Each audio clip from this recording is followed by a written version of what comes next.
दोस्तों, मैं Subhash Oscar classes में आपका हार्दिक स्वागत करता हूं। तो मैं आज आपके लिए लेकर आया हूं सर्वनाम का टॉपिक।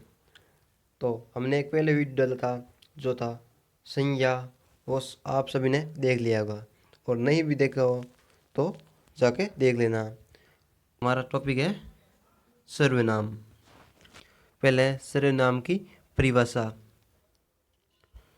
संज्ञा के स्थान पर काम आने वाले शब्द सर्वनाम कहलाते हैं। जो संज्ञा है उसके स्थान पर जो काम आवे शब्द वो सर्वनाम कहलाते हैं।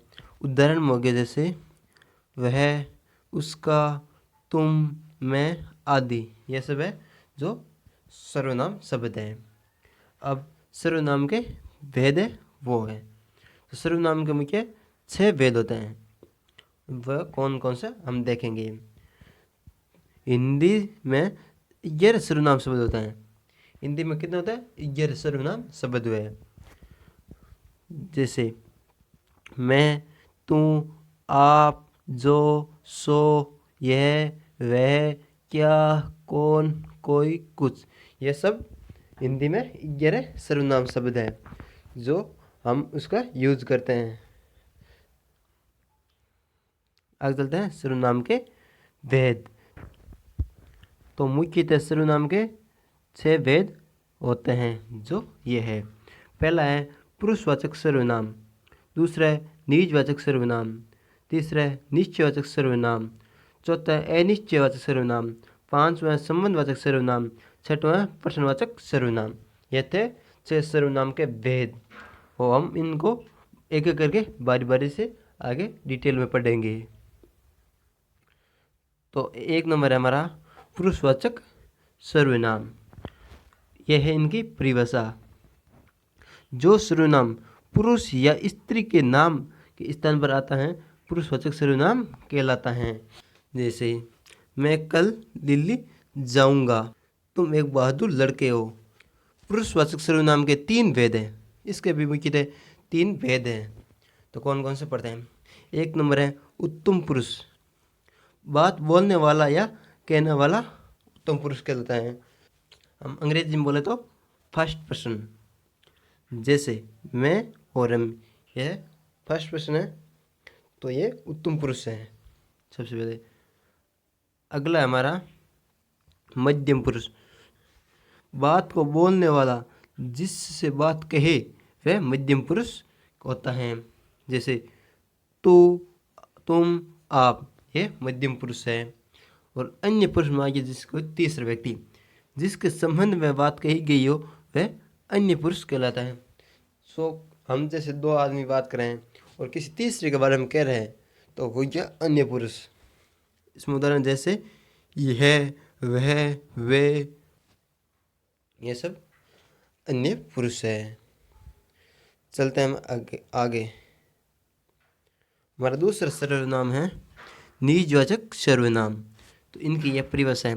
जिस सर्वनाम से कर्ता का बोध हो निजवाचक सर्वनाम कहलाता है। निजवाचक निजगाम, जैसे आप, ये शब्द आप ही नहीं, खुद के लिए, निजी नहीं, खुद के लिए, अपने के लिए। मैं आप कहीं से आए हैं, मैं आप एक जैसे ही हैं। आप भले तो जग भला, अपने को कम न समझे, अपने से बड़ों का आदर करना चाहिए। यह सब निजी है, जैसे मैं या आपका इसमें प्रयोग हुआ है, तो ये सब निजवाचक सर्वनाम है। यह उपयुक्त वाक्यों में आप एवं अपने निजवाचक सर्वनाम है। आप या अपने हो गया, ये सब निजवाचक सर्वनाम है। चलते हैं नेक्स्ट। अगला हमारा तीसरा है निश्चयवाचक सर्वनाम। इसकी परिभाषा है जिस सर्वनाम से वक्ता की किसी वस्तु का निश्चित बोध हो निश्चयवाचक सर्वनाम कहलाता है। जैसे कोई निश्चित वस्तु हो, ये अच्छी पुस्तक है, तो इसमें यह पुस्तक है, अच्छी है, वो एक निश्चित है, इसमें बता रखा है। ये पेन मेरा है, ये पेन किसका है, ये पेन मेरा है, इसमें बता रखा है कि ये पेन मेरा है, ये एक निश्चित है। ये सब आज पहुंच जाएंगे, पता है कि ये सब आज पहुंच जाएंगे, तो ये एक निश्चित है, तो ये सब निश्चयवाचक सर्वनाम है। अगला है हमारा चौथा, अनिश्चयवाचक सर्वनाम। इसमें कोई निश्चय नहीं है कि कितना है, कब आएंगे, कब जाएंगे, ये कौन है, क्या, ये सब आएंगे। इसकी परिभाषा है, जिस सर्वनाम में किसी वस्तु का निश्चित या स्पष्ट बोध नहीं हो, अनिश्चयवाचक सर्वनाम कहलाते हैं। जैसे घी में कुछ मिला है, कुछ का क्या मतलब, कोई भी हो सकता है, पता नहीं हमारे को इसमें क्या मिला है, तो ये निश्चित है। कोई आ रहा है, कौन आ रहा है, पता थोड़ी अपने को कि कौन आ रहा है, तो ये अनिश्चित है, कोई निश्चित नहीं है कि कौन आ रहा है और कब आ रहा है ये सब। ये लोग कुछ खा रहे हैं, क्या खा रहे हैं, चलता है नेक्स्ट। अगला पांचवा हमारा संबंधवाचक सर्वनाम, जिसके साथ संबंध हो, दो व्यक्ति आपस में संबंध हो, रिश्तेदारी, दोस्त हो, वो सब संबंधवाचक सर्वनाम कहलाते हैं। परिभाषा है, जिस सर्वनाम से दो व्यक्ति या वस्तु के बीच संबंध प्रकट हो, संबंधवाचक सर्वनाम कहलाता है। जिससे कोई दो व्यक्ति हो गया, दो कोई चीज़ होगी, उसके बीच में संबंध हो, तो संबंधवाचक सर्वनाम कहलाते हैं। जैसे जो बोलोगे सो काटोगे, जो चाहो सो करो, वह कौन है, जो आ रहा है, जो कल आएगा सो इनाम पाएगा। इसमें दो का संबंध है आपस में, तो ये संबंधवाचक सर्वनाम है। अगला है हमारा प्रश्नवाचक सर्वनाम। तो इसमें प्रश्न चिन्ह का उपयोग है, ये वाला कौन, कहाँ, क्या, कब, कैसे, ये सब इसमें प्रश्न किए जाएंगे। परिभाषा है, जिस सर्वनाम से प्रश्न का बोध हो, प्रश्नवाचक सर्वनाम कहलाते हैं।